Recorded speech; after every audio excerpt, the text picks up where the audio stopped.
I'll explain my arrival, what I call heaven. I believe in God, and it was magnificent. There's other spirits all around me, beautiful, glowing spirits like beams of light, magnificent.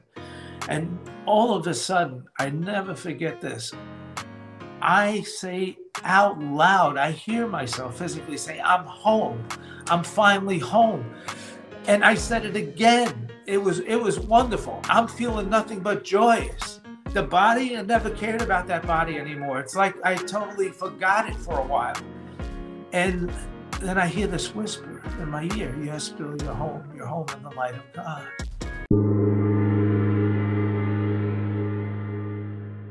Welcome to the Consciousness of the Way. I am your humble servant and Sifu, Taoist Master San Ching. I have a new friend here today, an incredible experience. Well, I mean, there's a lot more to the depth of this man. It vasts over several decades, but his experience with the afterlife is second to none. And he has written many and documented many published books on this very subject and topic. So I would like to welcome to the podcast today, Bill Tortortella. How are you, my friend? Thank you, Sanchin. That was perfect. Yes. It just like it sounds. I got it right. People pronounce it like tortellini or pasta. Yeah. Well, you know, it's not very much to just take a moment, you know. Yeah. You know, take a minute and, you know, just the little things. Absolutely. It's so great to have you here today, my friend. So it's nice being here. Let's go into more about yourself. Share with the audience a little bit about you, your background, how you got to this great place, and how you've been spending your time documenting these incredible experiences. Okay. I started off originally, I'm from Brooklyn, New York. I was born in 1952. My mom and dad owned a bar and grill across the street from Ebbetsfield, where the Dodgers played ball. And my mom was the cook of the neighborhood, so all the Dodgers came in. Leo DeRocha, the manager, he brought Sandy Koufax into my mom's bar one day as a young boy. They got Sandy Koufax right out of high school. And Leo says to my mother, you can't give Sandy here a beer with his lunch, Olga. He's got to have a Coca-Cola. So my mom said, she didn't know his name yet. My mom said, what's your name, young man? She said, my name's Sandy Koufax. I'm going to be a great ball player one day. He wound up being one of the best in its time. So I did all my original growing up, had a lot of friends in New York. We had a mob of friends. It was wonderful growing up. Those experiences, you know, going to Coney Island with my buddies and doing stuff. Had a good time. But I went into the art field. And I started drawing when I was a kid in elementary school, you know, cartoons and things like that. And then I just progressed and got into more, you know, serious things like portraits, landscapes, and all that. And in New York, we were lucky because we had schools in New York that you could actually go to. I graduated from the School of Art and Design in the city, and the school had, you know, wonderful training. You came out of school and you were ready to go to work in the industry. So I took advertising and illustration. And the beautiful thing about that was that we had contests, I remember, in school. I remember doing a painting. Well, no, it was a series of paintings. Our last project for our senior year was to do a series of paintings. It was on a storyboard concept.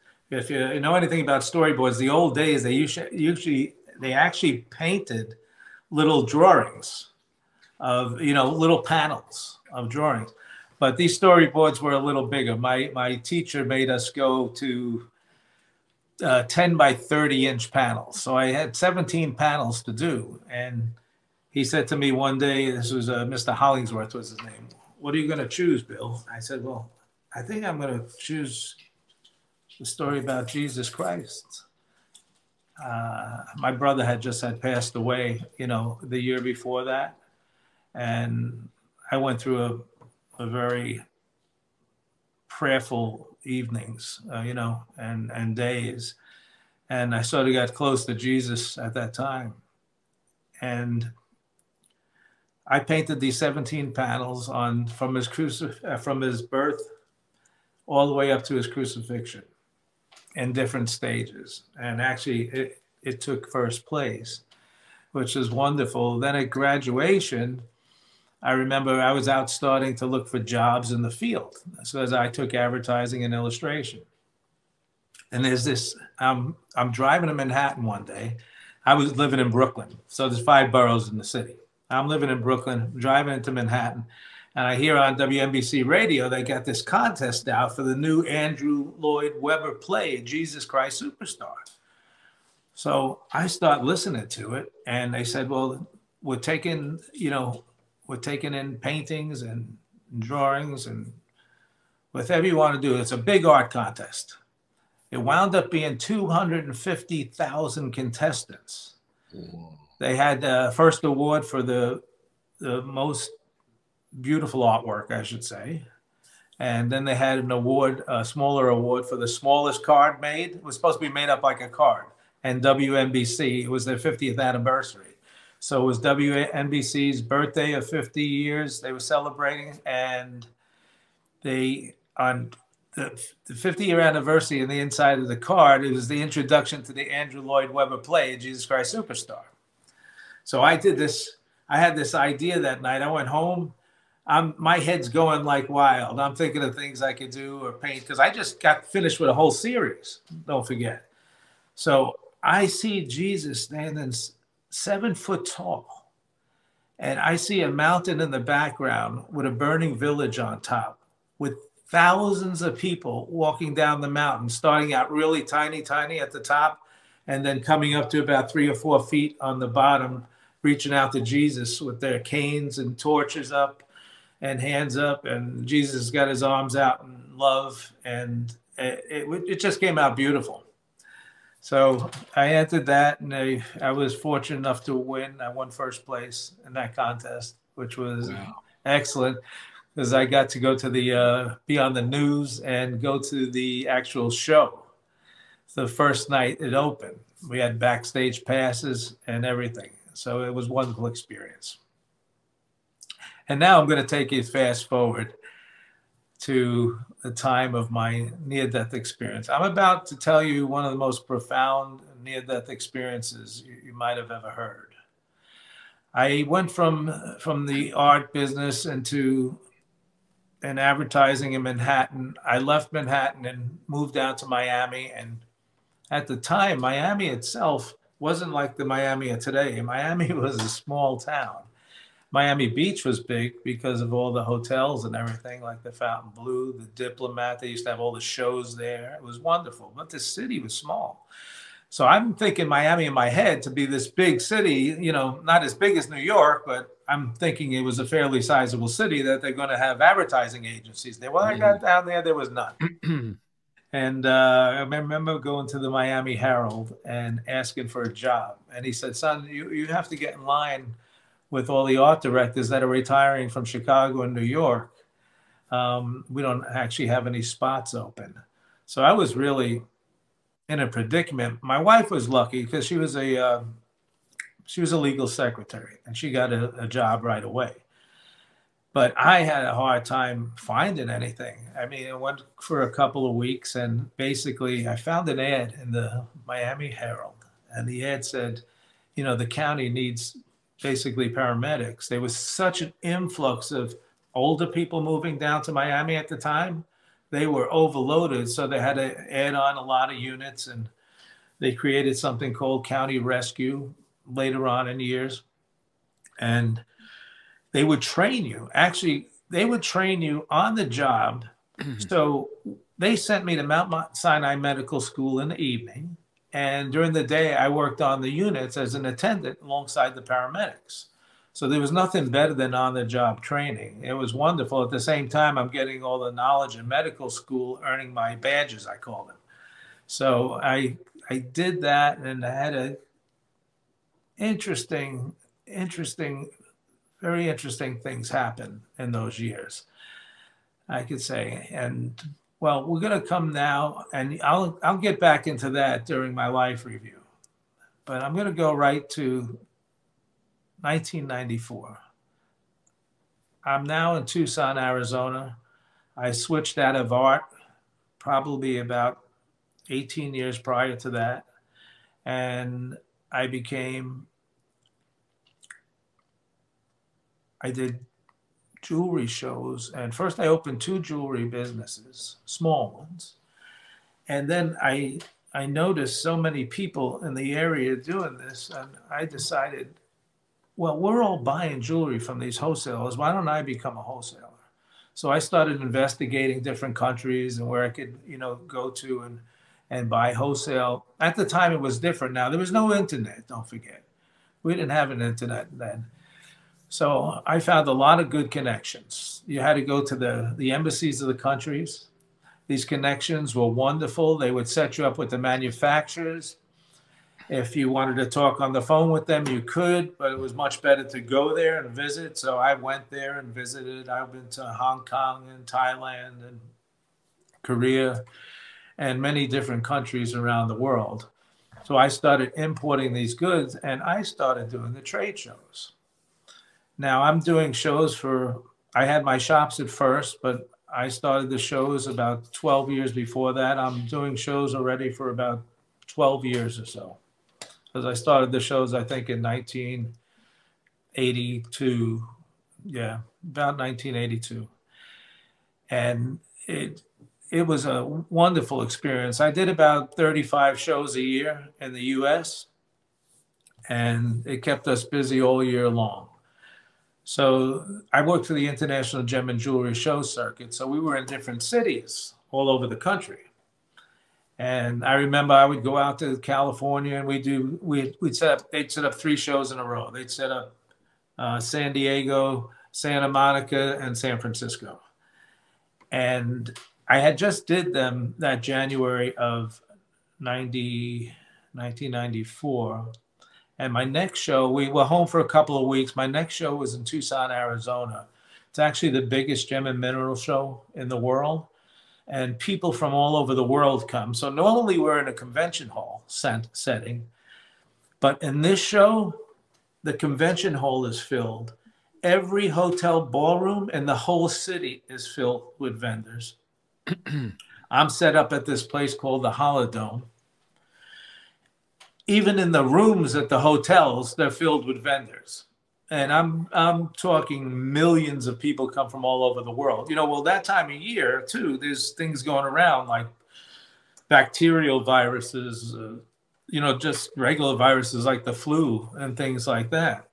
So every year, you would hear some coughing, sneezing going on all the time, sore throats.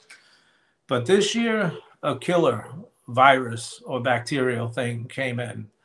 And I remember working the show. I'm at the 3rd day, and all of a sudden, I see the lady across from me in the booth. She just dropped to the floor. She was sick. Apparently, she was sick. I heard her not feeling well the whole weekend. That was the first weekend of the show. And I went over to help her right away, because the paramedic skills kick in. You go right into it. Yeah. So I get her all comfortable. I just wanted to make sure her airway was good until the paramedics got there. So I stood with her till the paramedics got there, assuring her everything's going to be all right. But she was heated up. She had a very high fever. I could feel it I had her body laying on mine, and I was holding her, and I could feel how hot she was. And they came and got her, brought her to the hospital. I was fine that whole day. It was the next day I got up. I felt like I make a joke out of it now, but I felt like death eating a cracker. It was so bad. It was terrible. My throat was so swollen. I couldn't even barely get air through my airway. At this time in my life, I had something else, a medical thing going on with myself I didn't even know about. I had something called sleep apnea, very bad. I used to snore a lot. My wife used to kick me out of bed all the time. And but I didn't know it was sleep apnea. I had no idea. I thought it was just had to do with the snoring and stuff. So I start running the fever now. So now I got the sore throat. I could hardly breathe. I'm running a high fever. I go down to the show. Luckily I had people working for me. My wife at this time was back home. She normally does the shows with me, but she was pregnant with my second child, which was my son Billy. She was pregnant at the time, so she stood home for the show, and I just got incredibly bad that day. So everybody looked at me that was working for me and say, "Bill, you better get to the hospital, go to a medical center, or do something." So I go into the hospital emergency. It was so packed with people. They asked us if we would, go to different medical centers they had set up all over town. Remember, there's so many people there in town now, and this thing is running around like wildfire, and people are getting very badly ill. So I agreed to go to this medical center.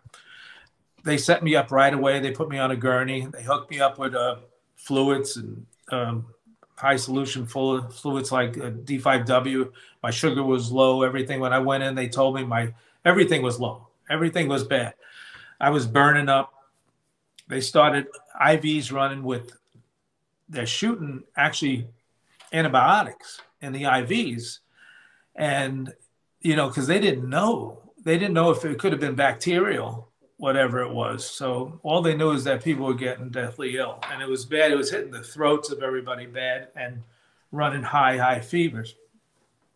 So after about 2 or 3 bags of solution pumped into me and bombarded me with antibiotics, they got my oxygen levels back to normal, they said. My sugar was up. So they said, you could leave now. Don't forget, it's a medical center where they close in the evening. I think if I was in the hospital, they would have kept me there.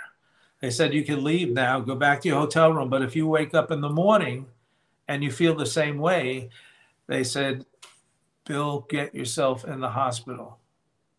So I said, okay, my fever had come down a little bit. I went back to the hotel room. I thought I was going to be good. Well, they gave me a bottle of pills, a bottle of antibiotic, and they gave me an inhaler to sort of help me breathe.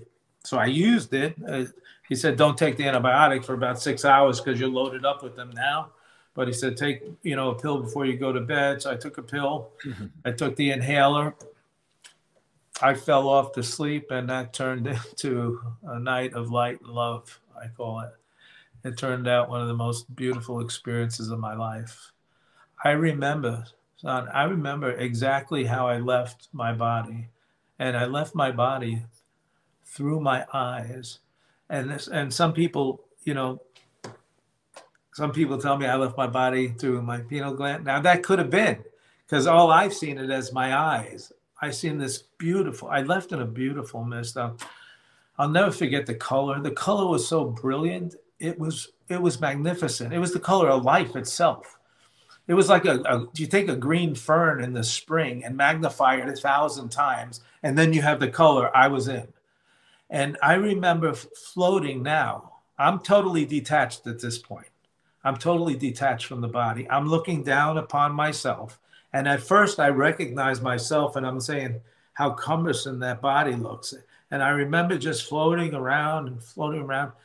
And when I recognized, or my spirit recognized that body had no life in it anymore, this big beam of light came from behind, just lit up the whole area under me, lit up everything almost white.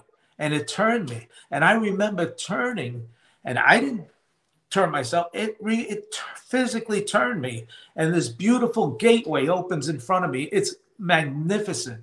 It draws me right into the gateway. And now I start moving. And I'm moving. And I'm moving fast. The tunnel, this beautiful tunnel, is made up of these magnificent colors. And I feel like I'm part of it. I'm already feeling this love. This love was hard to describe at this point because it's getting stronger and stronger and stronger. And I'm moving now faster and faster. It's feeling like I'm moving at the speed of light. I'm moving so fast. The colors are whizzing by me and through me. It was magnificent, but I feel like I'm being cradled. And that part was phenomenal. I didn't understand that because I was moving so fast, but at the same time, I didn't feel anything like you think when we move fast, we feel wind or we feel pressure. There was no wind. There was no pressure. It was just everything was whizzing through me. It was beautiful. Everything at once kind of thing. And it was building. This love was building and building on the way. And I'll explain my arrival, what I call heaven, because I believe in God. And it was magnificent. Other spirits all around me, beautiful, glowing spirits like beams of light, magnificent. And all of a sudden, I never forget this. I say out loud, I hear myself physically say, I'm home. I'm finally home. And I said it again. It was wonderful. I'm feeling nothing but joyous. The body, I never cared about that body anymore. It's like I totally forgot it for a while. And then I hear this whisper in my ear, yes, Bill, you're home in the light of God. She said, my name is Antonia, and I'm one of your guardians. I'll never forget this. I said, Antonia? And she says, yes, I was with you coming home. I brought you back.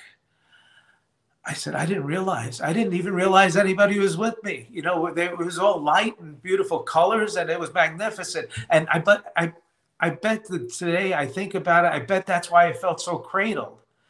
Because she had me. She physically took me home.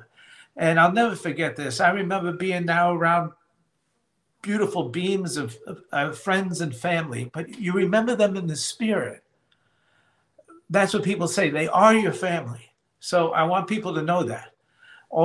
You get to see your family again, but you've been traveling with your family for maybe thousands of years. And so you get to really know your family now. It's the most beautiful thing. And she told me, I'm one of your 3 guardians. The next moment, this beautiful spirit or angel approaches me. I call them my guardian angels. And he says, hello, Billy. And when he said, hello, Billy, I melted. That was my brother's voice. I'm actually feeling Peter now. Peter died when I was 15, maybe 16 years old. He passed away from a horrible cancer. He was a lot older than me. Peter was like my dad. He sort of took me to all my ball games growing up and did everything. And I said, Peter. And he said, yes, Billy. And it was a magnificent, joyous moment there. I have to explain it as you're feeling at one with each other in this beautiful, wrapped up in this magnificent light of love. And there's nothing but love there. Nothing but love, kindness, service on that side. And everybody sort of like works in a unit. It's magnificent. And then he said, Billy, it's time for your life review. I didn't know what he meant by a life review. I had no idea what it was. I had no choice. I was just pulled along with them. And now we're at this other beautiful plane, and it's magnificent. But now all of a sudden I start seeing it's almost like a flickering screen going off, like a computer of my life. And my life is being shown to me, no physical computer. It's like it's there just in front of me, but it's moving so fast. And it's starting in my life when I was young and when I was a little boy. And it's showing me things that are amazing because it showed me things with me being back with my friends, going to Coney Island, taking to my dad, my mom. We weren't rich, but we were okay. You know, my mom made good money at the bar, and she gave me some money sometimes. And I took all my buddies out because some of them couldn't afford to go. So, you know, and I remember seeing that in the flickering screens. I remember having those good laughs and a lot of fun. And this is the first time I physically see myself back in my body. Now, from the death, the first time in my life review, I see myself back. I'm not physically back in the body, but I'm seeing myself as my body. I'm seeing my friends as them. And it's going faster and faster now, clip by clip by clip. and it would stop at a moment. I remember it stopping when I was a kid. I don't know if I was in the sixth, the seventh grade. Anyway, it was when JFK got shot. JFK was shot, and I remember sitting in my classroom, and we used to have these boxes on the wall. The principal would speak over the loudspeaker, you know, and he came over the loudspeaker and he said that they were letting school out early that day because President John F. Kennedy was shot.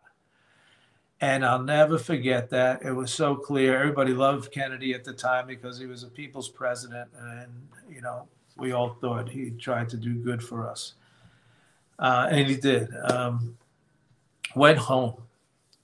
My mom and the lady we had working for us, Christine used to watch me when I was a baby. She actually was my second mom. I always say she was my black mom. I had my mom and I had the soul sisters there because my mother was a singer. She was a singer. It was beautiful. I used to come home to sing it every day. And today it was just pain. They were in pain. They were both sobbing on the kitchen table. I started crying. I'll never forget it. Then again, boom, it's moving and it's moving and I'm moving. And I remember going past things. I remember stopping and seeing things, going through the Vietnam War, seeing Martin Luther King. I remember all events coming at me. And these are things that are happening in that time frame. So I'm at a point now in the life review where they're showing me back on when I was a paramedic, and they're showing me all these pickups of accidents and everything like that, and people that had heart attacks. But I remember this one time, it was crazy. I mean, we had just picked up our unit, my partner and I, in downtown Miami, and we were heading up 95 to go to our station in North Miami Beach, 125th Street. And we're on 95 already. We're north. And I hear over the radio there's a 317 on I-95 northbound on 135th Street. And we're at about, when I first heard it, we were about 79th Street. By the time I picked up the mic, I looked at Danny. I said, we should take this call. He said, yeah. I picked up the mic. I said, call off our partners there because our station was 10 minutes from where they were. We were about a minute away at this point because now we're at 100-something street and literally a minute ETA we have to get there. So we stop at the scene. There's a pickup truck and a car all smashed. I see this kid. He's running around. He's sitting down. He's crying. I pick up the medic bag right away and I jump out of the unit. My partner jumps out. We both go running towards him because that's the only thing we see. The guy in the truck was just sitting there and he looked fine, the guy in the truck. They hit him from the back end and we got to him and I just see a little Brady. He starts screaming, my sister, my sister. And we both look over just like this, me and my partner, Danny, and his sister's head's through the window. Her head is literally through the window, part of her head. Part of her head is inside, part of her head is outside the window. There's blood all over the place. We immediately run right onto it. We look at each other. We had to assess it really fast because in those kind of situations, you usually wait for the cutters to come on the fire truck. But we didn't have any time. This girl was bleeding so badly. Whenever you have head trauma, it bleeds very, very badly. So me and my partner looked at each other. We assessed the situation and said, let's get her off. So I went outside. I remember picking up the top of her head and placing it through the windshield to his hands. And he just slapped it back on and we put her on the stretcher. And now I got a whole bunch of gauze pads in my hand and I'm just trying to hold the top of her head down. She's completely unconscious now, but she's still breathing. We put her in the ambulance. He takes off. I'm standing up and he's going so fast. We're only about, oh my gosh, 135th Street to 167th Street. We're about 2 miles or less from Parkway General. And we must have got there in less than 2 minutes. And I scream out loud. I remember screaming out loud because her body started to seize on the stretcher. Now she's totally unconscious, but her body sees it. So now I got her head I got my hand under, one hand under her neck and the other hand on top of her head because I'm trying to hold some pressure on her, to try to stop the bleeding a little bit. I said, God help me. And at that time, I see Peter's hand come in. And understand this. I'm seeing myself in real body form now. This is the first time I've seen myself in body form. I see Peter in body form, and Peter looks younger than I do. And, it's amazing. I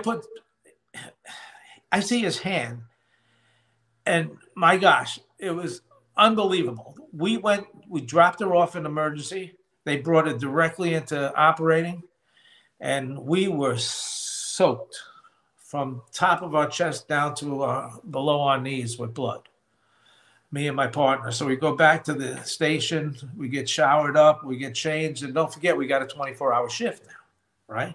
So I'm thinking about it all day, and everybody keeps telling me, all my partner, my friends keep telling me, Bill, don't think about it. She's gone. Everybody, we just assumed that she was going to be dead. And that night, I couldn't sleep good. So we're back on a couple of calls through the evening, and I remember going back about 3 o'clock in the morning, and we're supposed to change units, be at the station about 6:30, 7 o'clock. And I tell Danny, I woke him up before our time. I said, we got to go. He said, what do you mean? What time is it ready to go? I said, no, but I said, I want to go back to Parkway. He looked at me like I had 3 heads. He really did. He looked at me like I was crazy. Billy, she's dead, she said. I said, Danny, I got to go. And he agreed with me finally, and we got in the unit because it was 6 miles out of our way going that way, and then 6 miles north, and then 6 miles more coming back. So, but I got him up early. He didn't know how early it was, but I wanted to make sure we got there. Anyway, we got to the hospital, and one of the girls I knew, one of the nurses I knew in the emergency room, I said, what happened to that girl that we brought in yesterday? And she looked at me. She looked at me with these eyes of glowing love. I think her name was Becky. I said, what happened to her? She says, you want to meet her? I was like, the hair was standing up on my arms, my neck, everything. It was unbelievable. So she brings us upstairs to the room that she was in. The girl was actually sitting up in bed. She had a turban on her head up to here. It was amazing. Her face wasn't badly cut because the cut on her head went all the way from here, all the way to the back. And what happened was she was the luckiest girl in the world, or otherwise it was a miracle. And I think it was a miracle because when my brother came in and put his hand on her head, I think it was a miracle. Now, I used to think she was lucky before I had my near-death experience. After my near-death experience, I know it was a miracle. We got her in there. They took her into operating, right? She never had a skull fracture. But we picked her up, and all we could see, it's hard. There's so much underneath the skin is fatty tissue, and like I said, the head bleeds profusely, so there's blood everywhere. We couldn't see anything. She was very lucky at the same time. What happened was she got scalped. She was scalped from here all the way back here, all her hairline. And the top of her head was flipped over, and that's what was laying outside. And the glass never penetrated the cranium. And she didn't know us. She's eating the Jello. She puts a Jello up, and her brother was sleeping in the corner. He gets up and said, "This is the guy that saved your life." It was amazing. It was amazing. And from there, the good. They're showing the good things on and on. But that's how clear it was. It was clear as day, these experiences, and they'd stop from one and go to another. And these were all good events, don't forget. So I'm joyous. I'm having a wonderful time, and it's phenomenal. And then they switch it around on me. Now they show me the bad things I've done in life. And this part wasn't so joyous. this part was hard. It was very hard because I consider myself a fairly good, decent person. So I never really did anything bad, I thought, but I did bad things. You know, like anybody else, I caused a lot of pain. I caused hurt. You know, I had left my first wife when it's 7 years into our marriage, and we got married very, very young. And you know, you don't think of nothing when you're that young. You're just selfish. The selfishness. But I didn't realize the pain. The pain in the life review was so bad. I became the pain. Son, I physically became the pain. You could feel it. The pain built, and then they show me one thing after another. Not that these things will go bad. I never, you know, killed anybody or anything like that. Thank God. But the things that I did do, I realized now. When you become the physical pain, I'm screaming now at this point. I'm screaming. I can't take it anymore. Please forgive me, because the pain built up so bad that I was part of that pain. So I believe that, you know, people should be good in their life because there is a life review at the end, and you do feel all the good and you feel all the bad. But the bad now is so compounded that you just want to, I don't know how to explain it. Like I said, you become the physical pain. It's that bad. I remember finishing the life review, and they didn't say basically, oh, did well, but in my mind, it said I did well. I knew I did well because when I got out of my life review with Peter and Antonia there, Antonia said, "Look at yourself, Bill." And I remember when I said when I died, I left my body in this mist. So far at this point, I was always in this mist. But when I got to heaven, everybody was this beautiful beam of light. And she said, "Look at yourself, Bill." And I look down at myself. I'm this magnificent beam now. I am this magnificent beam. I guess maybe, I don't know. Did I do well in life? I guess maybe with all that stuff I did as a paramedic, I think I did good. So from there, that's the point where my third guardian steps in, and Peter announces him to me, and this is Oren. He's been with you your whole life. And I didn't know what he was talking about. Oren was the angel that I believe we have around us all the time. I believe we all are around angels at times in our life. And I believe Oren was the one that used to, I explain it like this, the little angel that sits on the shoulder and whispers in your ear. Oren was my intuition my whole life, because as soon as I saw his glow, I knew him. I knew him. He was part of me my whole life. He gave me my wisdom. When my friends went crazy and started doing heroin and all that crazy stuff, someone told me, don't do it. Don't do it inside. I had this strong feeling not to do it. I didn't know why I had that feeling because everybody else was doing it, you know, but I stood away from it. And I was lucky to have that intuition so strong like that. And some people have very strong intuitions in their lifetime. Some people don't. But I happen to have very strong intuitions during my life growing up. And I consider myself fortunate because it got me out of a lot of bad situations. And he was just wonderful. And Oren said, "There's one more thing. We have to go." And I said, "What?" I was like, "What now?" Jokingly, because I'm feeling joyous again. Don't forget, I'm back in spirit. You're feeling nothing but love. But where they taking me, I'm thinking in my mind that they take me to this beautiful, it was like an amazing theater. I'm seeing crystals, the city. You see things like crystal lights. The universe is made up of color and beautiful crystal and reflecting. And we're in this, I explain it like it's an amazing theater.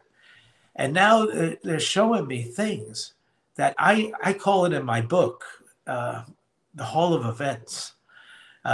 You'll hear things like Akasha Records and things like that. You'll hear these names. And they start showing me things now. A lot of these things have nothing to do with my life. They basically have things to do with the world. and what's happening. And they bring me back. They bring me so far back. I remember going back to, I'm in a place, I'm in seeing wars happen, like World War II. And I'm thinking to myself, I wasn't in World War II. I wasn't even born then, you know, and maybe the Korean War. I don't know which war it was, but it was one of the, now people in my family were in those wars. I know that, but I wasn't born yet. Or could it have been me? I don't know. That's a possibility. So they bring me from there past my birth. I see my birth. I see everything. They bring me to a special thing, like one that I told you about the JFK situation before.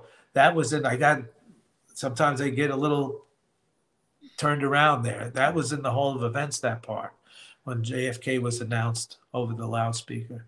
And they took me and they showed me things as it went along. It was a time frame of my life. But then it took me physically up to my near-death experience. So I seen my near-death experience, but then we passed it. And what is amazing, we're stopping at all major events in time. We're stopping at wars. We're stopping at different things. And it's like we're moving so fast in this flickering computer, so fast, and then stop, and we're all standing there in real form. And now it takes me to a point where I recognize now, but I didn't recognize then. I'm in the middle. I'm standing in front of the Twin Towers in New York City, where I lived. And I knew them very well because I had friends working in those buildings. And I remember being all smoke all around and everything, debris everywhere. And I don't know if the buildings were coming down or on the way down or whatever, but there's smoke and debris and people running and running. And I'm yelling. I remember I started running and I said, my friends, and they stopped me. Both Orrin and Peter stopped me. They said, you can't do nothing, Bill. You're just witnessing this. I said, my friends. I remember saying my friends. And then it was from there, it took me to another event. They took me, it must have been 2 years later. They took me to the bombing of Baghdad. Now I'm standing there with them again. And remember, I'm telling you, this is moving like a flickering screen. And we're standing there, and there's bombs going off all around. And I see people running, and instinctively I start to run. And again, they stop me. I can't. You don't have to run, Bill. They said to me at one point, it was either in the towers or he said, what do you feel? Or it was there in Baghdad. Do you feel? I said, I don't feel anything. He said, what do you see? He says, I said, I see everything. I saw everything. You can't see through those clouds of dust, but we saw it like it was clear as day. And he explained it like that. He says, that's why you understand we're not here in this setting in time. This is showing you the future. He takes me from there. And the way the people were dressed, that's why I recognize it as Baghdad, because people were wearing, the turbans and things like that. I thought it probably was Baghdad because I could only go by the structure of what I see buildings look like and what people were wearing. And they take me to was our final destination where we stopped, which I believe is these times today. I seen these things 30 years ago. They're coming to life. I wrote about them in 2002.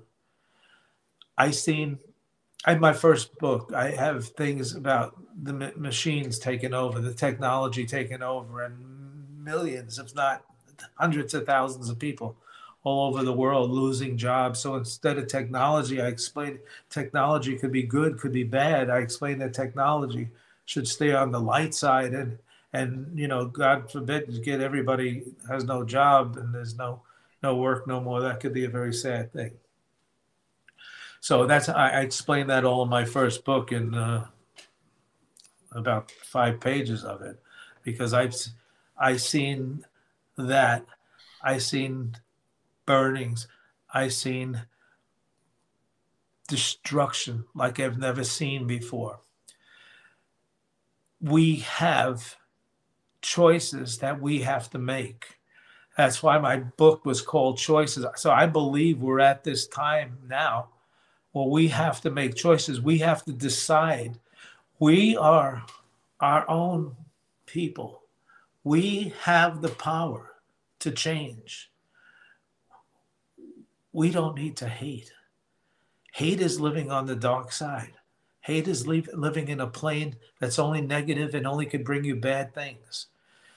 This world is at a point now, our country's at a point where it's getting separated. People are getting separated. Things are happening now that I've never seen before. I've seen explosions. I've seen fires. I've seen things like this over and over again. They're showing me these things and these different events that are happening now. And then they switch on me.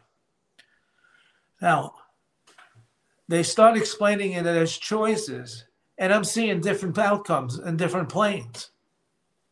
They take me from a choice of, the only way I could explain it is like Mad Max, where people are living off each other. There's no food, there's no water, and people are killing to get whatever they need. And then they take me to a place of utopia, all through choice, all through wisdom and knowledge. And it was magnificent. This place was magnificent. I've seen people work in common with each other, helping each other, kindness given, service given. I've seen another place, a place like we're not used to right now. I've seen a place that's just love on earth. It was beautiful.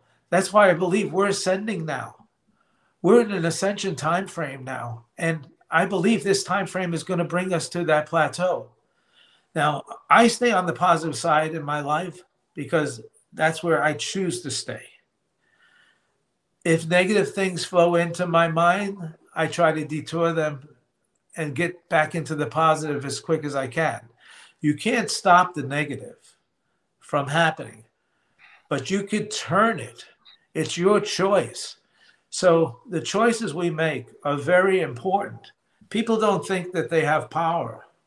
They have power. We have something in this country called the Bill of Rights. And we have a lot of power to decide what we want for ourselves. And eventually that's going to happen. I see good outcomes. I see a lot of things that will happen, but I see good outcomes coming from it. Now, the reason why, because people hit a plane of ascension where they need to be at now. Things are a little bit behind. They should be at a higher realm at this point. We're falling, we're lacking in a lot of things. We're lacking in faith, but we're lacking highly in kindness and service. And that's where we should be going to. That's the area we should be recognizing. I don't get political in my podcast because I believe there's good on all sides. And the people just have to recognize the good within themselves. And then that'll appeal to the other person they're with. Because love begets love and hate begets hate. So it's your choice. You can live on the light side or the dark side. It's totally up to you as an individual. Now, what I want to get out here is very important because the last part of this, I'm surrounded now by, it's almost like a panel of beautiful angels. And Peter and Antonia and Oren are there. And these angels are beautiful beams of their white light. I'm full color in this magnificent green that I told you about. There's other spirits with beautiful colors too. And my angels were a dim white light. But now I'm in front of this panel of angels that have magnificent white light. White is the color, every color of the spectrum is in white. And I see the whole universe around me, all lit up with crystal magnifications. It's amazing. It's so beautiful.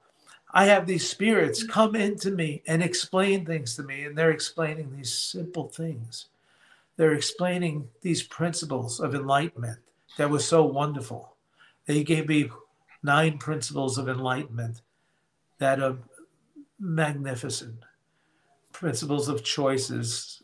I'm not going to take a lot of time on this because people could look into it highly. I have several books out there, but I want to explain it a little bit so you understand. We don't have the right to take another life. There's no right there. It's completely wrong, but not for the reason we're thinking of here on just a killing. If you kill that person, what could his future generations, if he had children after that, what could the great, great, great grandchild have come up with to save the world? You can't change anybody's life path. You're not allowed to interfere with their life path. At the same time, you do have the right to defend yourself. They can't interfere with your life path. That's how I was explained it. I wasn't explained it in the different ways. I was explained it in a spiritual way. This is the good for all mankind. If you change somebody's life path and they have a descendant that was supposed to be, do something miraculous, you stop that whole world from happening. That's where they showed me the different planes of things happening from choices. I saw the 2 planes there in the events, but now I'm seeing 6 and 7 different planes of beautiful planes of different choices that we make. Every choice has an outcome.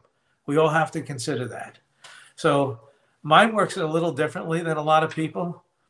I think usually before I do, because if I react too fast sometimes, in my old mentality as a Brooklyn, New Yorker, I would react, and now I tend to lay back and take in different, I observe.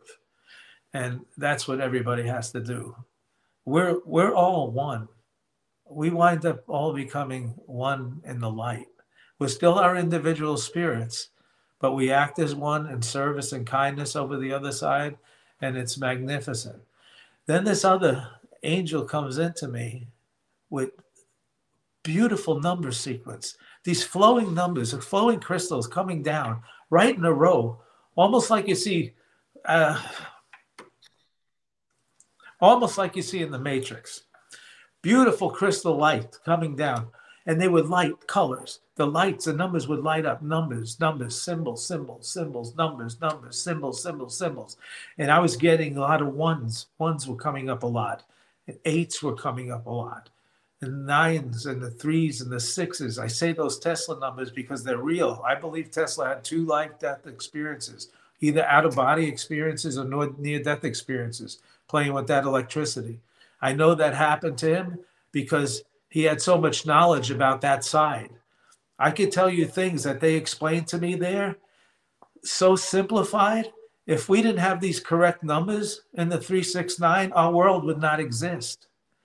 In Hinduism, they have 108 steeples in their churches. They have 108 mantras they recite. In Buddhism, the Buddhist prayer beads, there's 108 prayer beads.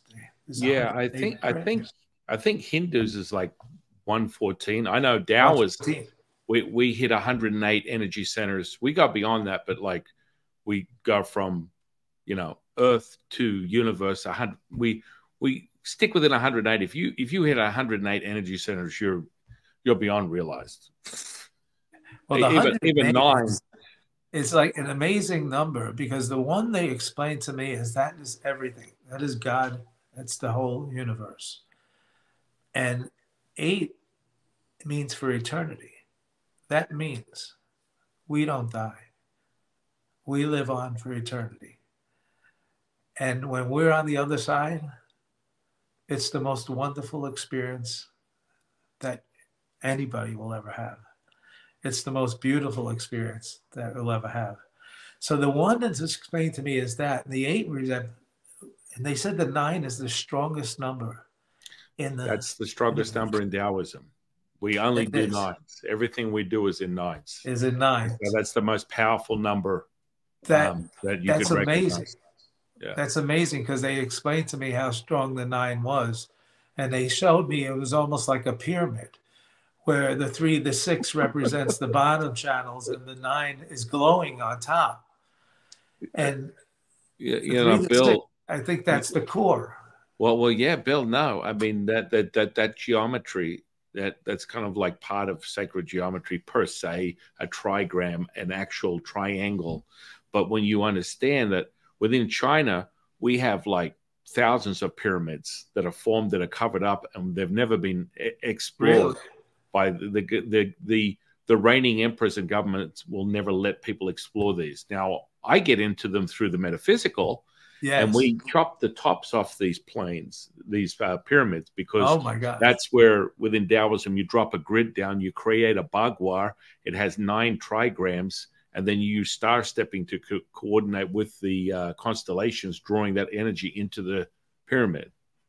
You know how amazing this is, that those numbers, the 3, 6, 9 especially, and the 1 and the 8. Now, if you leave the 0 out, for some reason they explain the zeros as that's just a compounded thing. It's the numbers. The 9 is the highest number in the universe. Yep. And the 1 and the 8, it's like they explained it to me in distances even.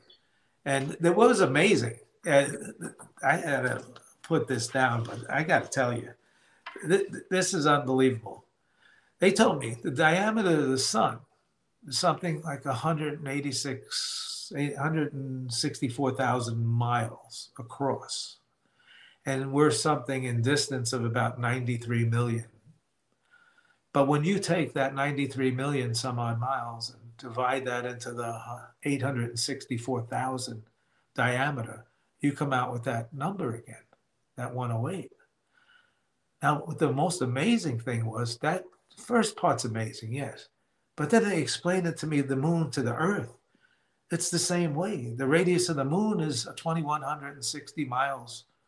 I mean, the diameter of the moon, not radius.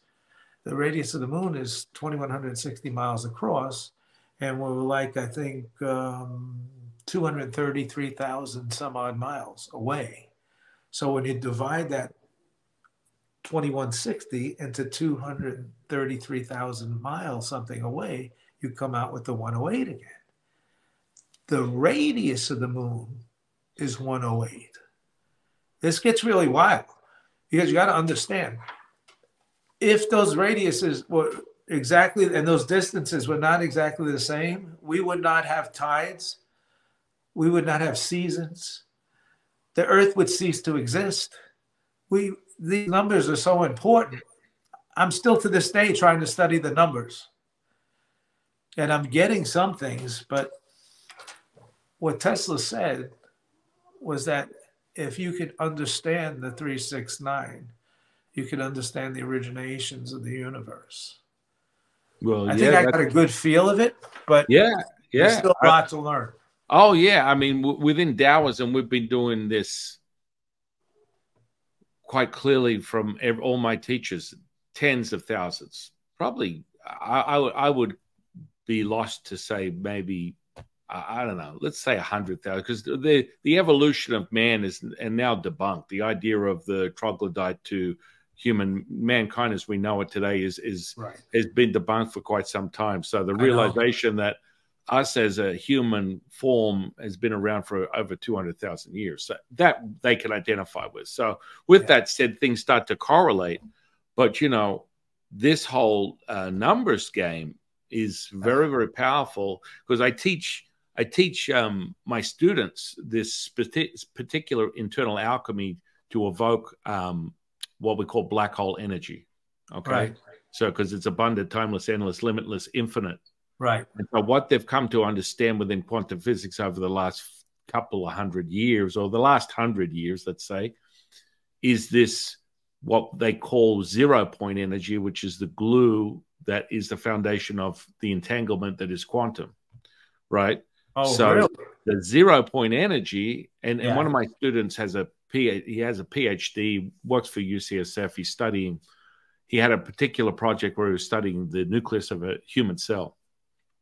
And so within this practice, within Taoism, it's part of the internal alchemy of creating this, what we call a dantian, which is the energy center. So this energy center here, which is representative within Hindu practices as the heart or the heart chakra, this is what we call our middle dantian, and it's representative of planet Earth, right? And so the electromagnetic field that's transmitted from the physical body creates a torus field. This is directly related to that. So when you do the specific practice within Taoism to evoke this connection, what happens is it's called the death of a star, the rising of a black hole. And within that is the rising of the red phoenix, which is representative of the spirit that protects your heart, right? The red phoenix rises from the ashes of the death of the star. Now, the part that I've been teaching people for... I explained that in my first book. Right. About the death of the stars. That's how we're created. Right. We're stardust. But that's the crazy part. You got your information from your guides.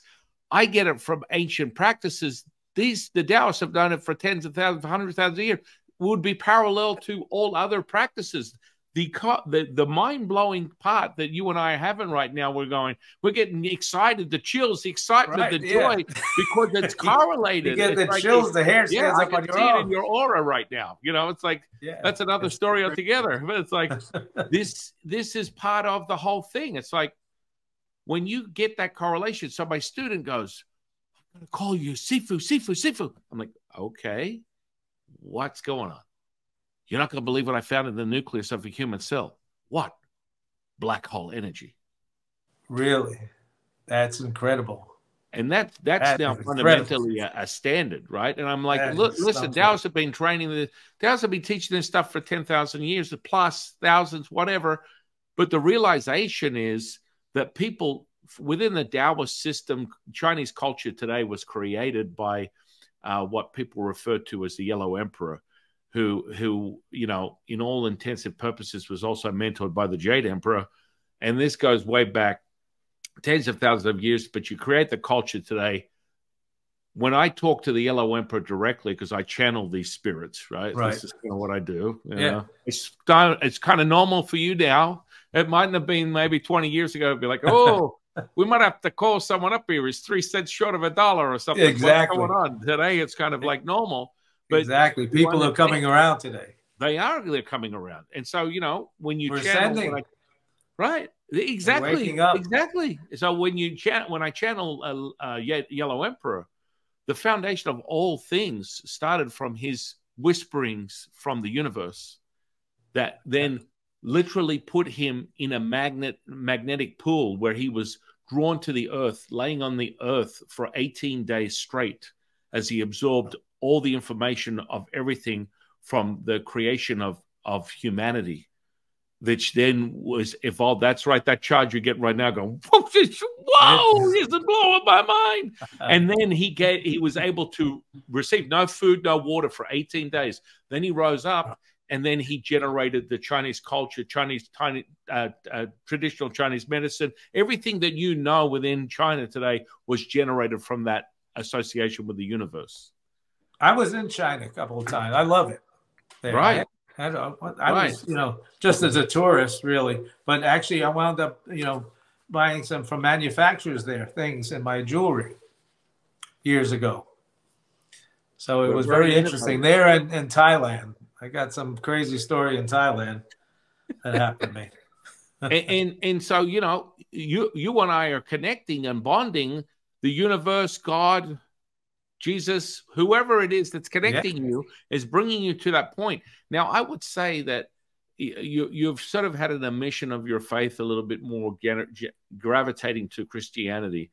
And I got to tell you, you're probably not going to like me after this because most people beat me up. They're like, you're a priest, but you're not just a priest, you're a Taoist priest, and you're a fanboy of who? And I'm always like, look, you know what? I'm a fanboy. I'm a fanboy of Joel Osteen. So, you know, most people are like, oh, my goodness, cringeworthy Joel Osteen. He's terrible. He's a charlatan. I love him. He's a gold salesman. I love him. He has every morning I get his. I love him. I love this guy. And if you understand channeling, if you understand channeling, you're going to like that Joe. guy is channeling direct source from God and Jesus, straight up, gets up there, and you just watch it glow. And that charge you're getting right now going, this is crazy. I'm talking to a Taoist priest that's been ordained in a monastery in China. Isn't and it real? But he doesn't preach any fire and brimstone. You know, he preaches love. And that is so dense, that transmission, Bill. That is. And people look at me like, are you out of your mind? This guy's a charlatan. He's this, he's that, he's that. No, he's changing people's lives every day. Oh yeah. He's bringing the word of God and Jesus, and people are gravitating to that. And they know he's a wonderful minister. He's a great preacher. I mean, he gets up there and he tells it as he sees it, and the beauty about it is he does not condemn. You know, I mean, once people understand that God is love and is all, or some people want to call it the universe, that's okay. I mean, however we want to call it. Well, I believe I was in that light of God because you could feel God. That's the difference. The difference when you're over there, you're part of, we become, I mean, not say like, we become like God. Like we become part of the light of God. So when Antonio first, she told me that, you know, you're in the light of God. I said, I know. I remember saying, I know, I could feel him. And I felt everything inside just lit up. Now, this is a very interesting admission because I train people in going from NDE to OBE to actual repeatable out-of-body experience at will, which I do quite often, which you explore dimensional shifts, right?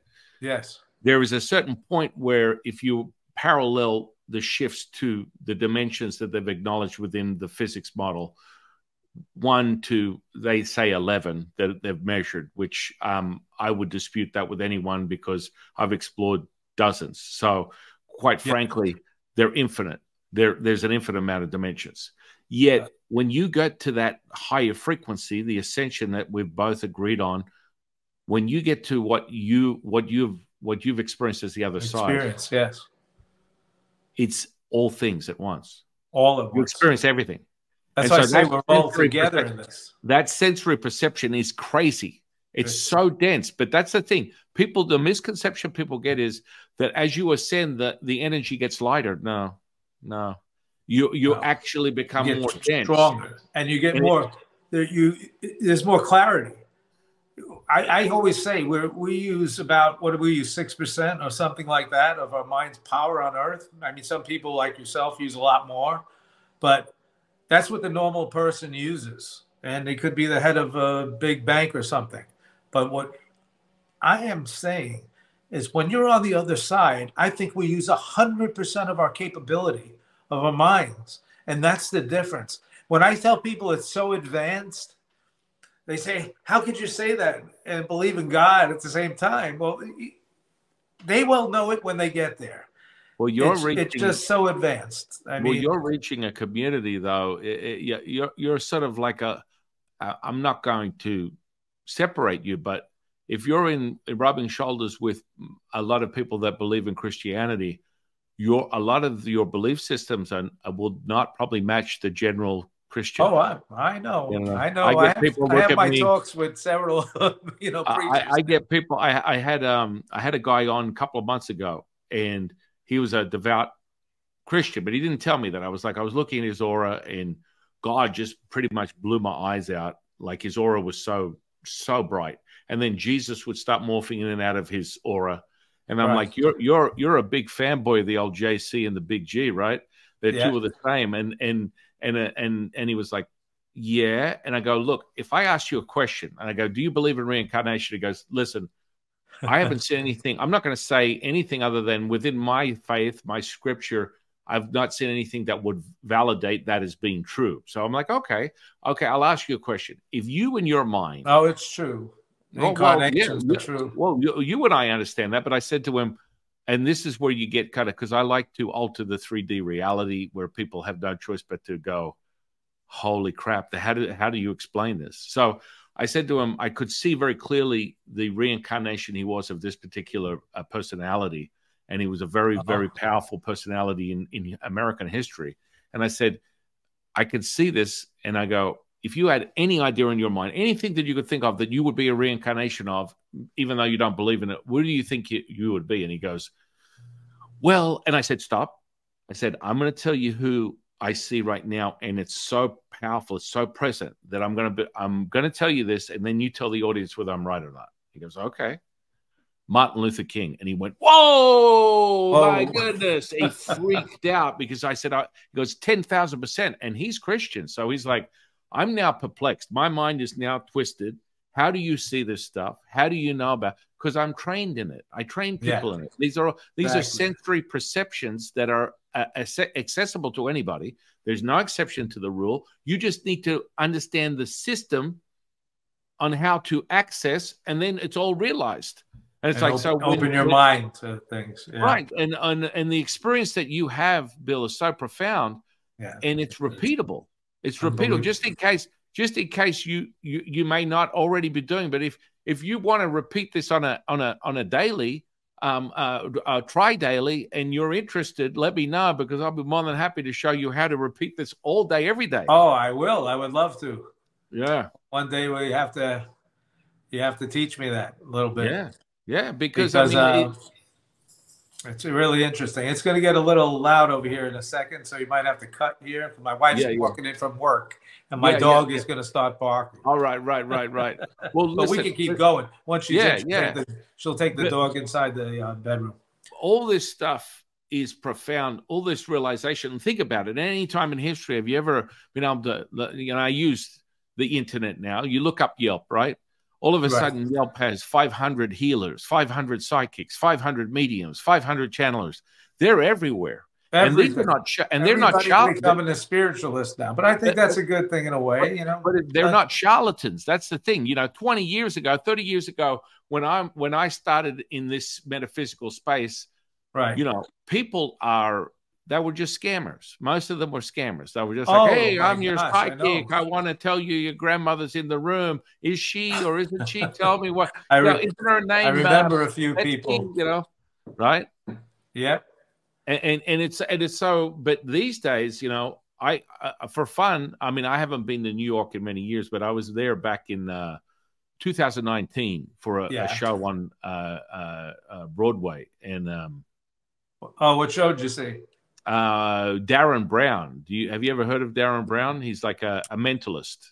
No, I never seen that show. He's an interesting character that creates a illusion within your mind, but then steps over dimensional shifts. And when you start to get into deeper understandings of the stuff, the way I know it, doing it 30 years, I know how he does it, but I also know there's a level of consciousness that comes with his ability to do these types of things. Right. So anyway, I was down there, and I always, whenever I travel, I always look up the local psychic. I want to go in there, and I get them to give me a reading. And then more likely than not, I end up giving them readings. Hey, whatever. Because there's a level of understanding of this information that is so accessible. And once you train in it, you can do it. It's like, this profound moment that you've had that you got to experience, and you're now back in this three-dimensional reality with this incredible access of awareness. It's repeatable. Right. You could do that on a daily basis without having to end this humanness. Well, that's amazing. Well, yeah, because it's part of the cultivation. Taoists are second to none for internal alchemy and energetic cultivation. So when we talk about cultivating, you go into the world at what we call a constitution. We use it as the Jing energy. So you're born into this world with the Jing energy. Imagine you have a battery like on your cell phone, and your construct of your DNA, everything all included. You have out of 100% a constitution. Normally people are between 70, 85, 90. I've seen some people that come in at 100, but mostly they're not, due to past lives and many different things leading up to this. So they come in at like 70%, right? Now, normally you would go in a human experience, there's my DNA, you know, hereditary, genetic, short end of the stick. My parents were too much. I can't do anything about it. It sucks to be me. I've got all these problems, right? Yeah. But in reality, looking at human beings now, and after we discovered the DNA strand within the human model back in the 60s, there's quite a clear evidence. If you talk about like things like epigenetics, are you familiar with epigenetics? No. Epigenetics. So epigenetics is an observation and studying of what we call epi means above the gene. So Above this the is gene.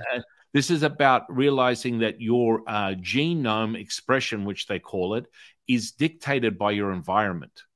So your genetic layout, whatever you got from your parents, is nothing more than that. You actually dying from your genetic code is about 2% of the rest of your reality. Everything else is environmental. So the other 98% of what's going to actually destroy your physical form comes from your environment. So thoughts, feelings, and emotions generate that outcome. So what happens is that evokes a response within you. You create between the pituitary thalamus and pineal gland. You create this alchemical response, right?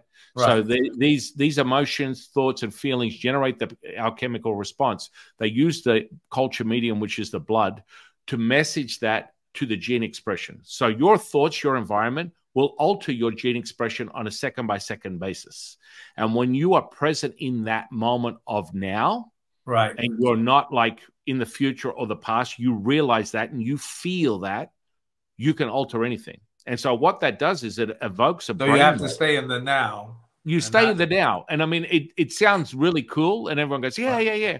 But there's a palpability of that present moment that generates an outcome where you're able to then use your attention, intention to generate and move the energetics any way you choose to, creating manifestation, creating healing, and moreover, creating what I call magic, which is a deeper understanding of manifestation. So you can be more specific, like, oh, I need this to happen on January 23rd, just before my wife's birthday. I got to get this done, this done, this done. And you cast that manifestation into the field of possibilities and reality. When we understand multidimensional planes and the whole quantum model, you end up realizing that you can create anything. And it's going on at this moment. When you drop that seed, it is realized. Oh, but I believe that present moment is the key. And so you have to know when you're there. And so when I train people and they're able to test it, their brainwave state stays in 40 hertz and above of gamma brainwave. And gamma brainwave frequency, when you get there, guess what happens? Your whole brain is enveloped 100%. That means you're 100% conscious. You're not 5% conscious, 95% unconscious. You are 100% conscious. That means that you can alter any of the programming that you may have been laid out from your very limited lives here, plus your DNA, which is past generational, that added into the outcome of who you are. And so all these things can be realized instantaneously. It just comes from cultivating. That's mind-blowing. It's unbelievable. Yeah.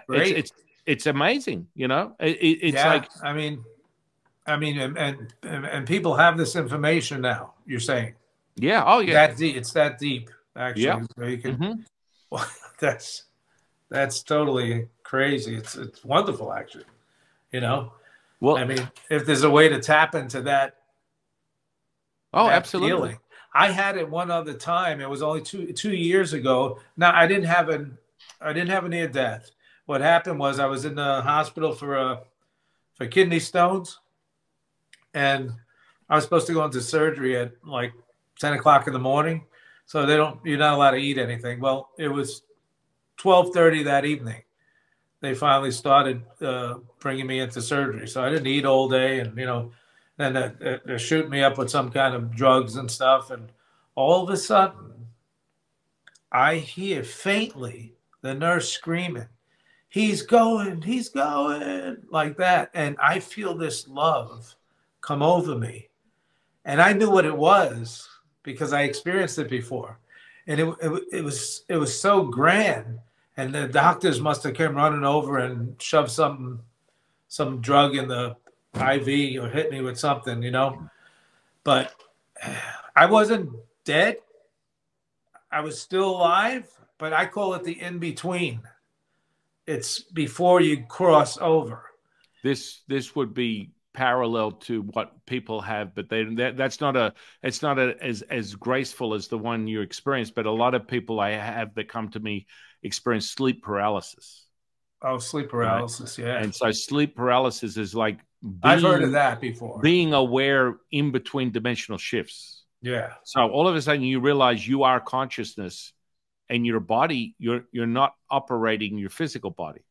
And Right. so it's like you can't speak, you can't breathe, you can't move, you can't do anything, but you realize that you're conscious, you're open. And that's where most people freak out. And because of the magnetism of the way the polarity is between the electric and Well, the magnetic nurse told me that component. when she put something in me because I didn't eat all day, and I think my blood sugar dropped down to nothing. And she said your blood sugar must have dropped. Your blood pressure spiked up so high. She said she thought I was going to die. You know, so that feeling that I'm talking about that I had, I just faintly heard her, but I was already in the feeling, and it was wonderful, you know. And I said, "Oh, you guys brought me back again," but Yeah. they didn't actually bring me back. I mean, I didn't die that time, you know. Yeah. Oh, But that feeling is something that you can master. That feeling is something you can have access to at will. That that would be feeling. wonderful because there's no duplicating that feeling as far as I'm concerned. I don't know how to, you know. I imagine Oh, there is a way of doing it. oh, But there is more than a way. You've just made a new friend that you may walk away going this crazy San Ching, and you're say, gonna have one of those. You're gonna be like you'll walk away and be a week or two, and you'll be like, man, I really do want to feel that feeling no, I again. believe Maybe in I have that to give him a stuff. I call. believe in. I tell you, after what happened to me, what other people tell me, and I could look at them and listen to them, and I don't deny anybody. I mean, the old charlatans, I remember them because I won't say who they were. I was watching the Larry King show, and he had two of the What's big that people on brown at the woman? time. That brown woman, whatever her name, Yeah, Sheila Brown or you know whatever. it. Yeah, So, yeah, yeah. and he played a trick on it. So he had somebody call in. People were calling in, right?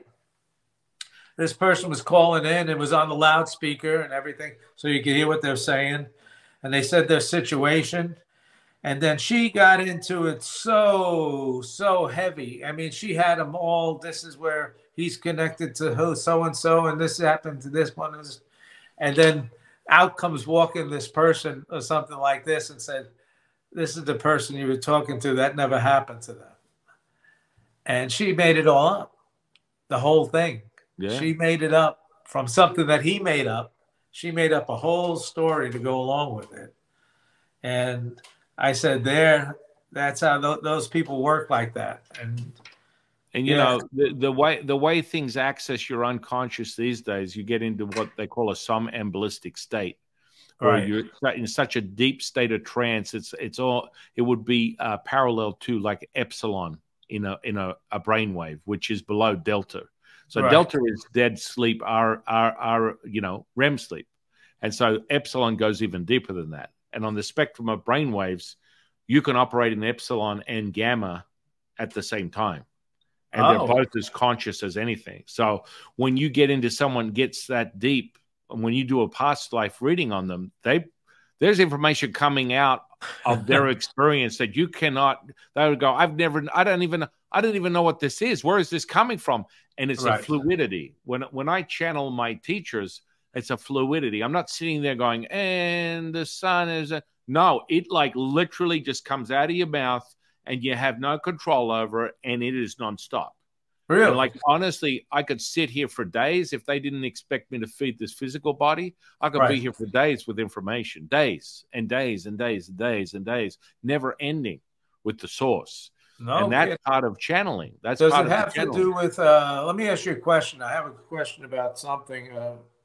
I've been listening to these sounds on Hmm. the They have, I don't know if they're meditation sounds or relaxation sounds, or it's it's sort of like humming and music at the same time. So you're listening to It's something to do with Hinduism. There's some kind of binaural beats. Are you familiar with binaural beats? I'm not familiar with much of this stuff at all. No, but it would be interesting to find out about some of the things because I just got into that meditation, the way they said to do it, and just listen to the music. And I felt myself becoming part of the sound. It was beautiful. Yes. I don't know what it was, but it was beautiful. I knew where I was, but I was in a whole different state. My body felt like it was a different state. My mind felt like it was in a different state, and it's wonderful. So I kept the recordings on my phone. So I listen to it now 10 minutes a day because it puts you in a state of relaxation where you feel like you slept for 8 hours, and I could only have 4 hours a night. You sound like you're a commercial for the app that I created. Oh my goodness! What, there's something going. I actually developed an app that works on visual and audible experience, creating a kinesthetic charge. And what it does is, you hit play. You don't have to be a guru. You don't have to be anything. You hit play, and I guarantee 1000%. You will feel like you've been in the Bahamas for 5 days. You've had 10 pina coladas and a full body massage. That's how, but that's what sound does to the nervous system, the neural network within your physical body. So when you get the visual experience and the sound, it evokes the feeling. And so that's part of like accessing that consciousness, right? Oh, I believe that 100%. I mean, what about, hypnotism? Have you experienced any of that? Have I do that all the time for fun. A lot of people erase your name, make you forget you have any conscious awareness of anything.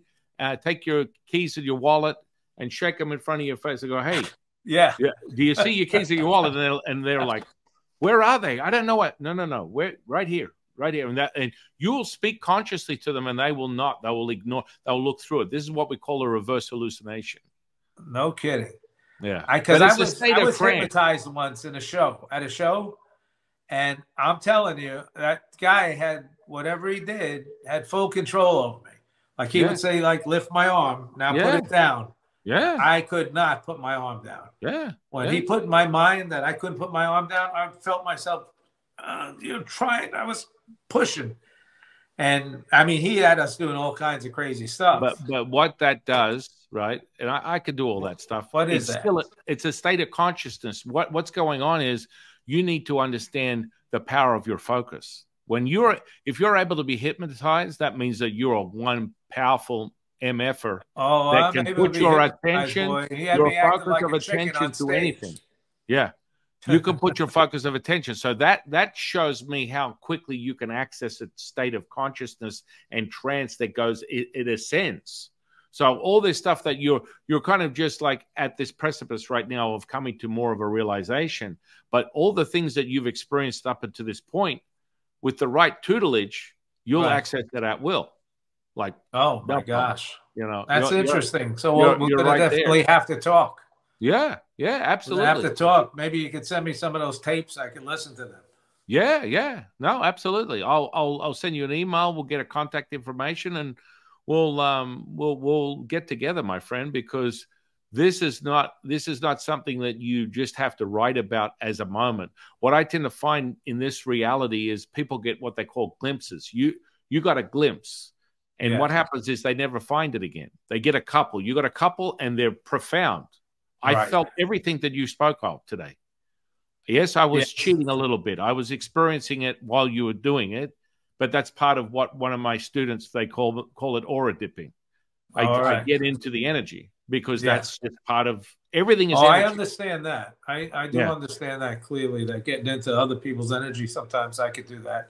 But we're all interconnected. So when you understand the biggest part that's so powerful about your acknowledgement is realizing that everything is one. When you understand that, there's no place for fear. The fear is unnecessary. The fear doesn't. The fear is gone completely. Right. Because you are me, I am you. What are you afraid of? Exactly. We are one. And so when people get sort of like they sort of hesitate when it comes to healing. People get into like energetic healing and whatnot, and they're like, oh, Yeah. I need to wrap myself with a protection and I have to draw down this and do that. I'm like, listen, I need you to understand something. When I'm doing a healing on someone, like for example, just one of my kids, running around, they're chasing each other, one trips and they eat the dirt, right? So they bang up their face, they've got a big fat lip, they're bleeding, they're all crying. Yeah. In the same second, I'm not sitting there in a lotus position, lighting 3 incense, calling down my guides and asking for profound healing. Oh, I slip into that dimension and I dictate the swelling going in the opposite direction. You'll see with your own eyes, it will disappear before your very eyes the same way it came in. Now, that's a state of consciousness. Oh, and so you shift into dimensional shifts. That's all it is. Right. And that's that present moment. It's what's so critical. Present moment is everything. And so, yeah, when you see a physical, to learn that? It's all frequency, my friend. It's not hard at all. You're just primed and ready. You have no barriers. If someone came to me that was a skeptic, no barriers, right? Well, no, you don't have any barriers. I know. Absolutely not. You don't have any. And parameters and limitations are not your thing because that comes directly from your aura. I'm just reading your energy center. The first one is boundaries, and your boundaries are very limited. And that's just due to your admission and surrender to everything as one. That's how you people operate. People that've been through my experience that have a true experience like that, they tend to have that about them, Yeah. The only to understand that. The one dictator is you have this out of you're open to just ascending off into another dimension, which is so beautiful. But then you have this one emotion that's more a dictator out of all of them, and it's more anxiety related. Yes. And that anxiety is the catalyst for most things. But that also is not a bad thing because it's part of how grounded you are and at one with the earth. So then you're given this excessive anxiety, which sort of transmutes into OCD and a few other things. But hey, this is not about Bill right now. We're just observing. But it's like you go and you sit here, you get a chill right now and go, I don't have OCD, but my son does. Right. Well, it depends on what you call OCD. Yeah, I know. I do have anxiety. Right. But that's part of the trait of that. The anxiety is that very excess. And so within Taoism, we look at you're like, how the hell does that son of a bitch know anything? What's going on here? Well, it's just energy, and I'm looking at your aura. So in front of me, I look at all the organs in your body. So your heart, your liver, your lungs, your kidneys, and your spleen. And so the auras will be seen before my eyes. What's excessive? What's deficient? What is the catalyst of the emotion versus the virtue? Because once you balance that excessive and you create homeostasis, you acquire the virtue over the emotion. And so you want to balance those emotions because that's really the simulation of a human, but that's not who you really are. That's just the stuff that controls your physical body. Right. And once you master those emotions, you tell them to sit in the corner and go, be quiet, leave me. I'll let you know when I want it. And people freak out. I'm like, the first thing you learn is your emotions don't control you, you control your emotions. And people are like, whoa, what are you talking about? And that's impossible. You can't do. Oh, no. We've been doing it for thousands of years. You train. That's the first thing off the. I believe that because that first morning I started listening to those sounds and I was a little anxious over something, but I just let myself go into the sound and I came out like a totally different person. I mean, I had no anxiety. I don't fear things like death or anything at all because I know what's on the other side. And the beauty of it, that love that can't be explained here, is just magnificent. But there are other things that I am, anxious over in life and things like that. When I say OCD, you're probably attributing OCD to washing your hands 45 times a day. No, yes. I'm talking about an incessant need for order, and that's a reflection of internal turmoil.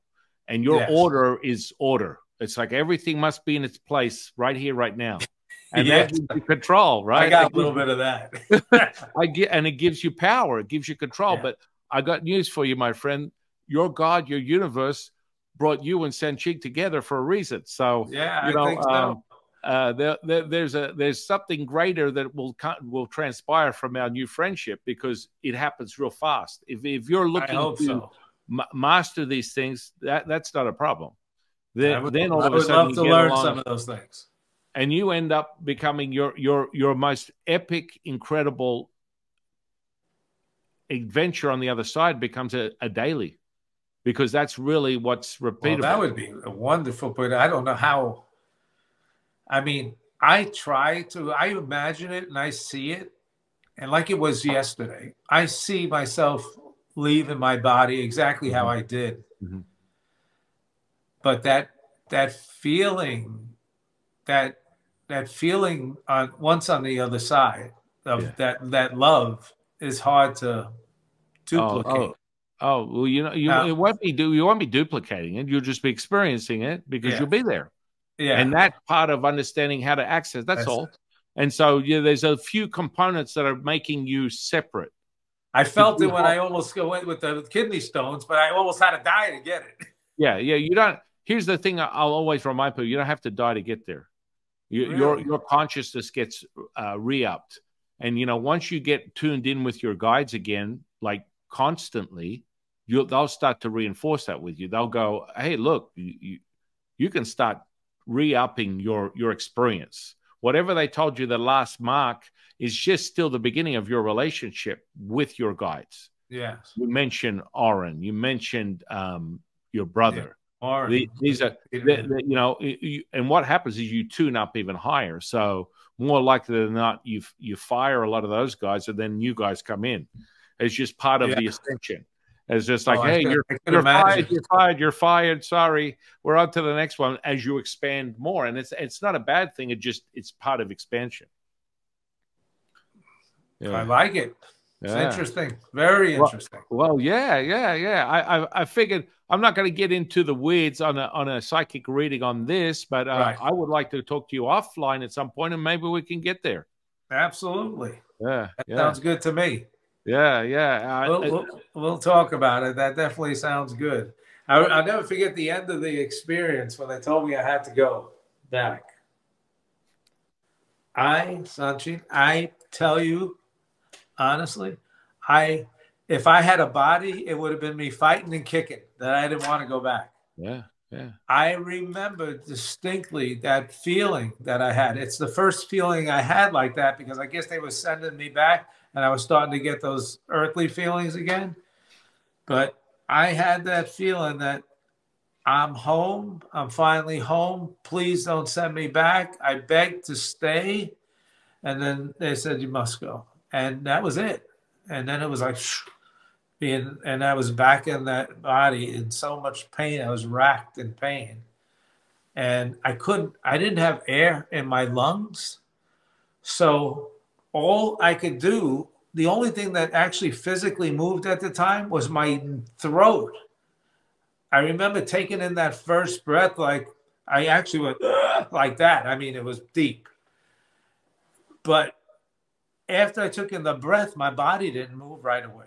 I didn't have any feeling in my body. I thought I was paralyzed. And I laid there for 10 minutes or so. I remember at least 10 minutes and then you know how you get tingles and stuff and you start to feel the blood flow back in, like when your arm goes dead or something like that. That's how I felt like my whole body. And then I started getting those tingles and then my body came back. And Well, that was one of the big things amazing. for one of the big things for you is just being able to realize that you are not the body, Right. and Oh, yes. that This is is that just is an a abode, temporary abode. well, it's how people categorize it. Right. And so when you are pure consciousness, you use this body. It's a body, but it's not you. Yeah. And so you can heal it, you can lengthen it, you can shorten it, you can do anything you want with it. But when you associate it as you, then you become limited. And so that's sort of like a little bit of a transition that will deconstruct the few roadblocks that you might have there. That's really interesting. Yeah, when you don't look at it as you, I like that. And within Taoism, when we always ask this question: when you believe you are not of this body, what can harm you? Nothing. Wow, it's interesting. Very good. Yeah. It's been one of those days you're like, yeah, I was just going to do a podcast NDE, and whoa, did I get one of those? Woo! Were you over in China when you did your studies? Yeah. You did? I studied over there. Yeah. Ever in Tibet? No. My monastery is in a small town called Longshan, which means dragon and tiger mountain. Oh, there's a province just outside of Beijing, and that's basically outside of Beijing. And I was in the Canton province, the southern part of China. Yeah. That's all.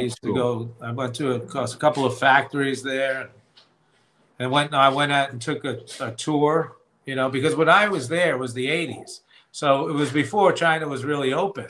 And you had to get your visa had to be correct and everything. And I remember them, they took us out to a lot of nice places, but they were always with us, You couldn't go out on your own. And I'm pretty sure right now you probably can't go out on your own anymore either. I would be safe to say neither one of us would want to be in China right now. No, I don't think so. Not with an American passport. You know what I'm saying? Yeah, exactly. I know exactly. All right, my friend. Well, I want to. It was nice meeting you. It was really nice meeting you. I'm so grateful to the Tao. I constantly, every day is like I create a new friendship, a new bond. And this is, I always remind myself it's good to be me, because every day I'm experiencing another miracle, just a new friendship, a new perception, a new realization of what consciousness means. Exactly. And getting to that point, before we leave, Bill, I'm going to ask you this question. I ask everyone this question. What is your definition of consciousness? Well, I go back to that feeling that I had. My definition of consciousness is love. I mean, once I had that feeling, the consciousness was 100% of my consciousness was being used. So the only way I could explain it is that feeling I had on the other side that was so advanced. I mean, there was so much involved where everything was one, and you were aware of everything around you and every feeling around you. So I use the word love, but people understand love as one thing here.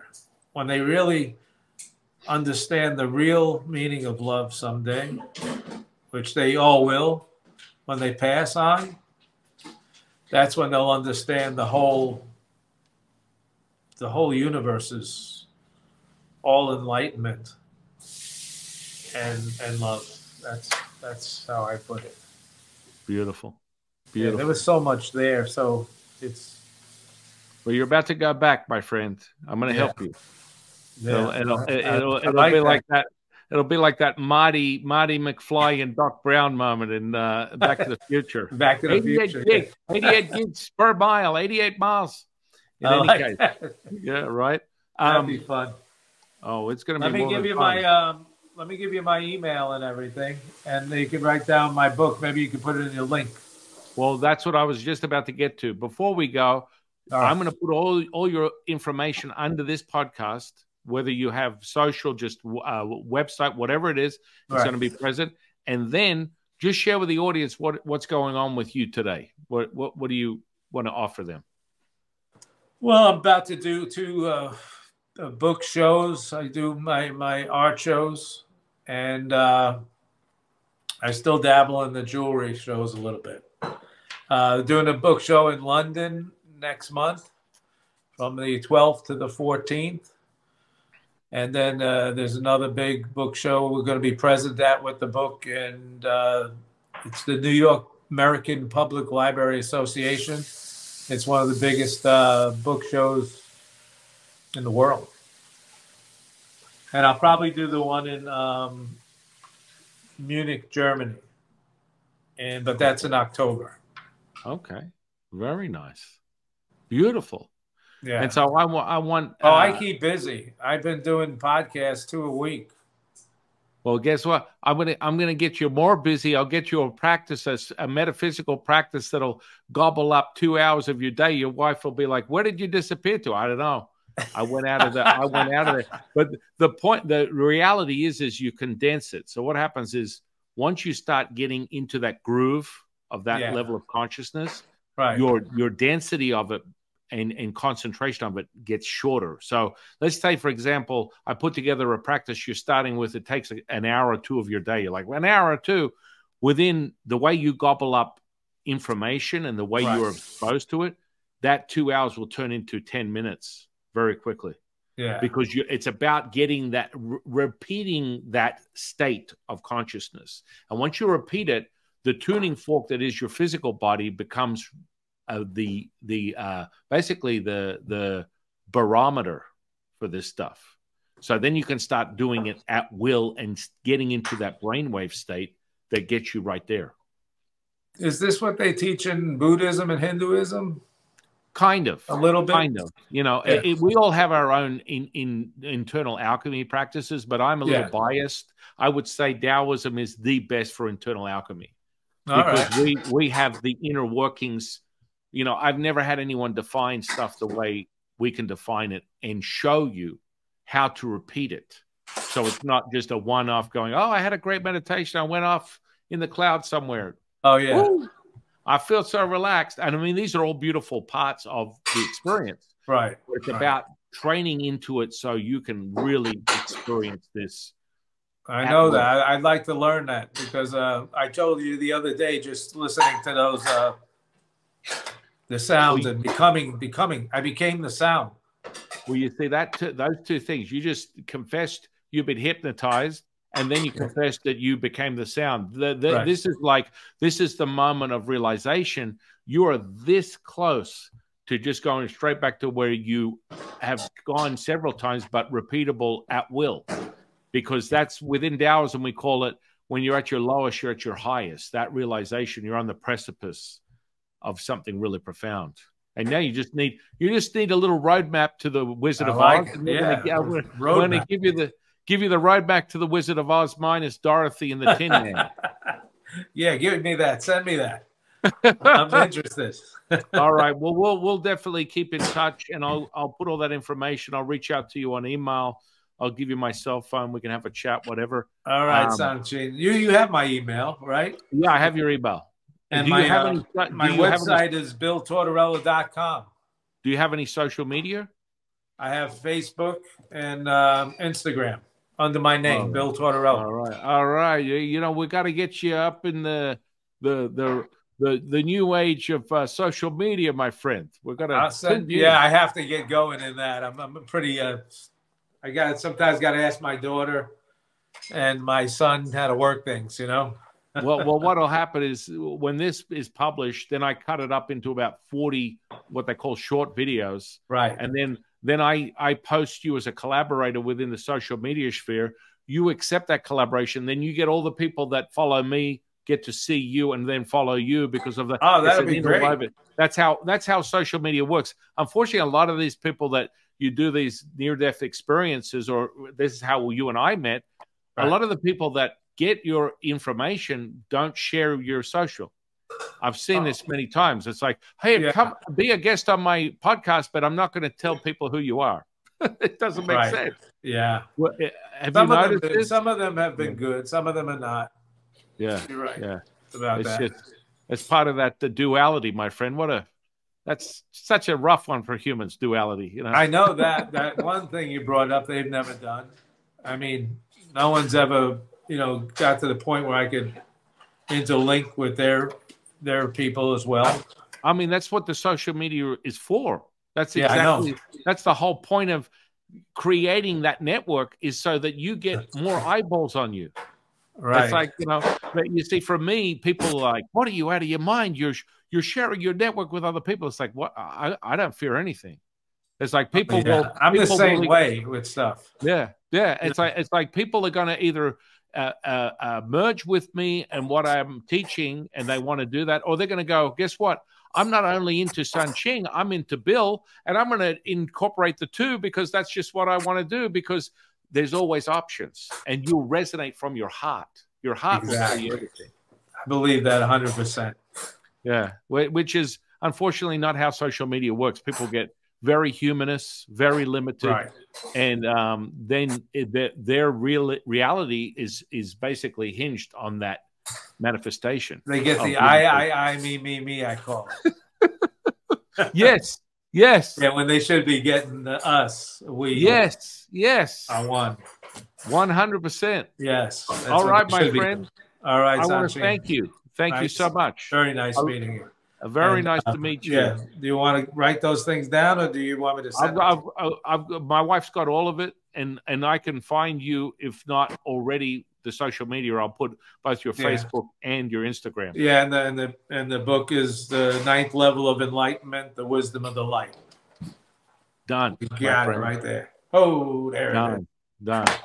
And I want to thank my audience for spending time with us today. I want to thank Bill for our new friendship. And I am your humble servant and Sifu, Taoist Master Sun Ching. I'll see you on the next one, guys.